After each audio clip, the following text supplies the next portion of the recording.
Good morning, good afternoon, and good evening, YouTube. Today we're on day number 26.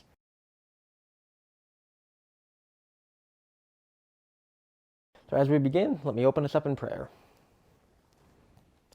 Father, don't ever let us get so stubborn-headed that we're not willing to change. Always let our minds be open to change the new ideas and the new things that we hear from people. Just don't let us get so stubborn-headed.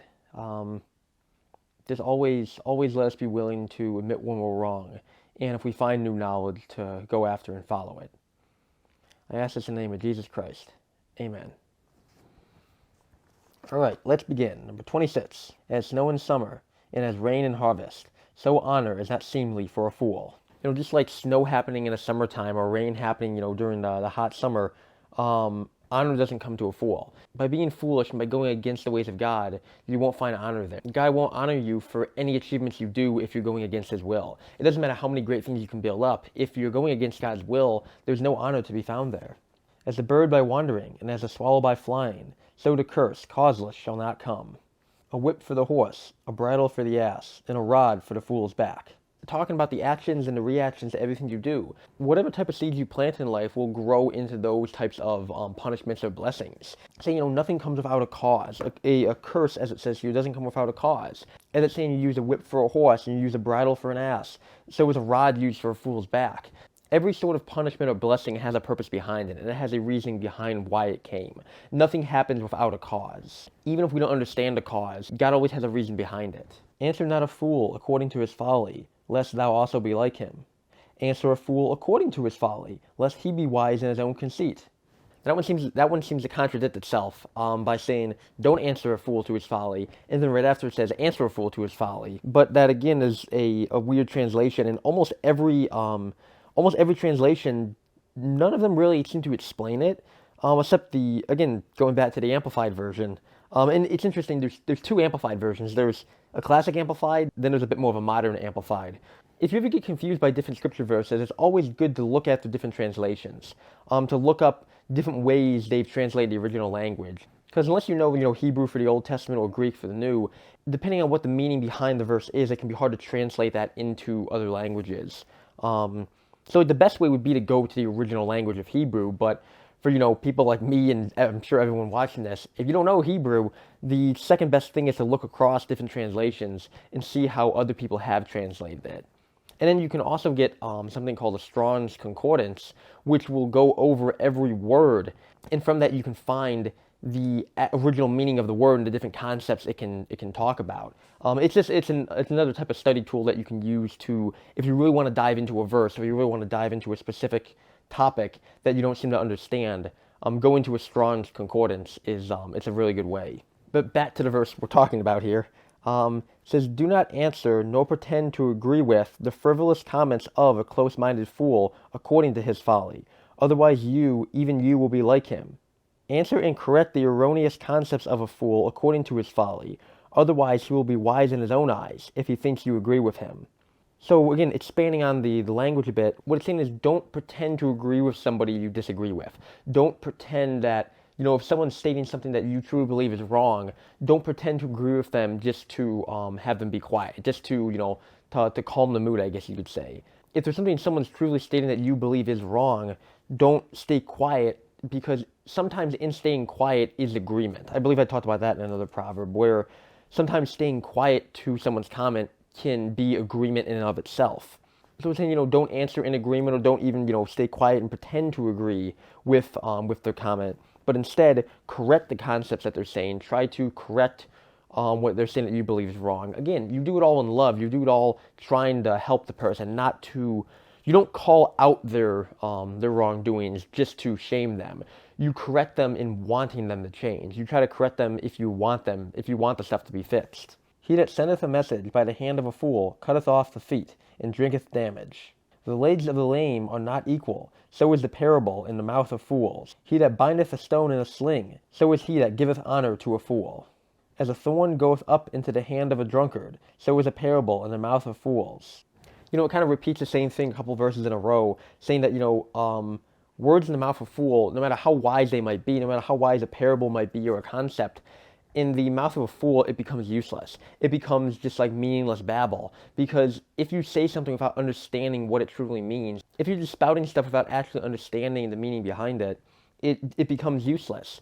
Like it says, like attaching a stone to a sling. The stone needs to be able to fly out of the sling. You can't attach it to it. That's not gonna work. And as a drunk person, will just fall into thorns. Using the concept of words alone without the wisdom behind them, they end up becoming meaningless. And I think it can be dangerous where some preachers can almost do this.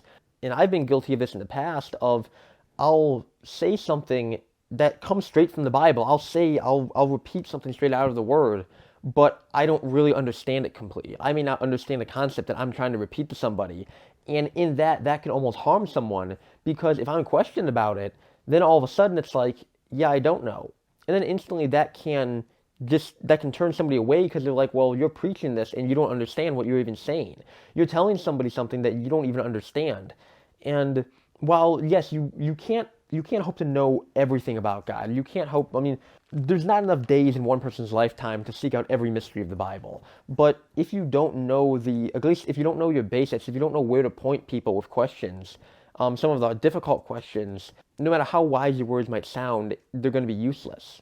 The great God that formed all things, both rewardeth the fool and rewardeth transgressors.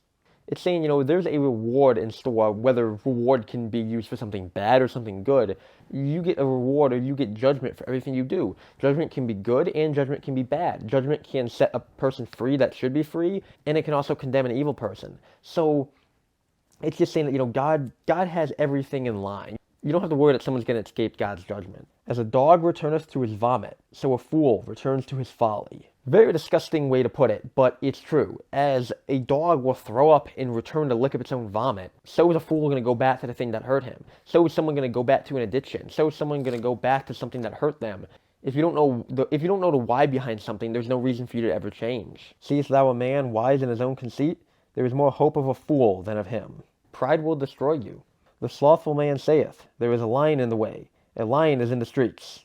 As a door turneth upon his hinges, so does the slothful upon his bed. The slothful hideth his hand in his bosom, and it grieves him to bring it again to his mouth. The sluggard is wiser in his own conceit than 7 men that can render a reason. It's just saying how, a slothful person will use an excuse for everything. Say, oh, I can't go out there, there might be a lion there. And, it's describing, a slothful person just turning in his bed as a door on his hinges. It's moving constantly. A door is always moving, yet it's not going anywhere. And a slothful person may always be, doing something. Like, it's almost like how you can always be, just mindlessly surfing the internet. You can always be doing something, but you're not going anywhere if you're just being slothful. You're doing something without being productive. As it says at the end here, someone who's slothful is wise in their own mind more than anyone can try to reason with them. It doesn't matter how many people try to reason with someone. It doesn't matter how many, arguments you bring up against somebody. If someone is truly convinced in their own mind they're right, it's not that it's hopeless, but you can't persuade them. You can't persuade somebody out of their own conceit. If someone truly believes themselves to be wise, you can't convince them otherwise. He that passes by and meddleth with strife belonging not to him is like one that taketh a dog by the ears. It's saying if you meddle with things that don't belong to you, if you try to be nosy and get in everybody else's business, it's like grabbing a dog by the ears.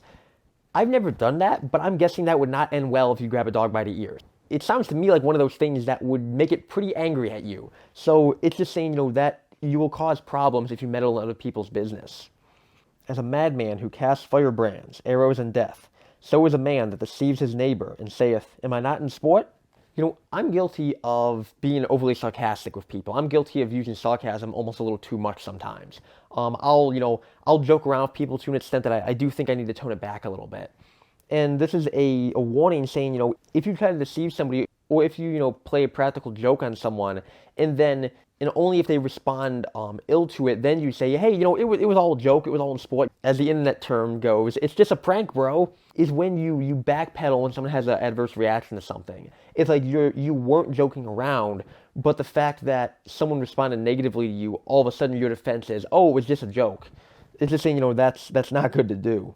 And like I said, sarcasm is something I believe I have to work on, where I'll be too sarcastic with people sometimes. I do think I can go overboard with the jokes sometimes. And that's, again, just saying I'm not perfect. I'm not trying to tell you that I know that I'm getting anything out of these that you can't. Like, I'm sure you can read through this Proverbs and get even more out than I am. All I'm trying to do with these videos is trying to get you in the mode of, reading the Bible, trying to get you to read the Word, and trying to show that, there's a lot you can understand about the Bible if you just look into it yourself. If you just are willing to read over a chapter maybe a few times instead of just reading it like a normal book.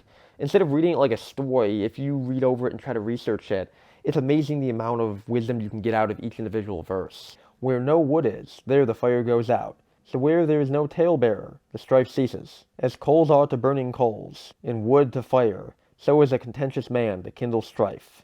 The words of a talebearer are as wounds. They go down into the innermost parts of the belly. It's the concept of don't add more fuel to the fire. If there's a dispute between you and another person, don't try to feed the flames. Don't try to just say one thing. Don't try to get the last word in. Don't try to, I'm just going to dig the knife in a little deeper. It's like if there's no, if you don't add more fuel to the fire, it will go out. Sometimes to stop a argument, to stop, strife between people is to be silent. Sometimes by not responding back in anger, you can put out the fire. Yet it's hard to get past your own pride of wanting to get the last word in, of wanting to be like, I can't let him think he won. Being too prideful and having to think of not wanting the other person to even believe they've won can cause problems to grow bigger than they ever should be. So again, we have to just get rid of our pride and get rid of, if they believe they've won, if that person truly believes they're right and believes I'm an idiot, it's okay. I don't have to prove myself to be smart or to be, whatever. If they think I'm a fool, if they think I'm stupid, if they think I'm a weakling, so be it. Just letting that go, letting your pride go of who other people believe you are. Burning lips and a wicked heart are like a potsherd covered with silver dross. He that hateth disassembleth with his lips, and layeth up deceit within him. When he speaketh fair, believe him not, for there are 7 abominations in his heart. Whose hatred is covered by deceit, his wickedness shall be showed before the whole congregation.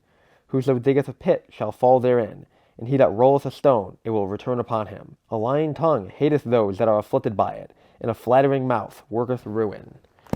Your words can destroy and your words can build up. It's just that little end part goes into saying how destructive your words can be, how destructive your mouth can be.